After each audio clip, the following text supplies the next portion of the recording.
Muling nagkilos protesta mga pamilya at kaanak ng mga batang namatay dahil umano sa bakunang Dengvaxia. Nagtungo sila sa labas ng Department of Justice para ipanawagan na baliktarin ang naunang resolusyon na iatras ang 78 kaso laban kina dating Health Secretary at ngayon Representative Janet Garin at dalawang iba pa.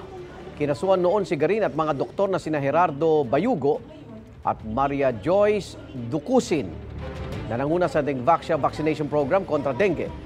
Itong sinisisi sa pagkamatay ng ilan sa mga batang nabakunahan.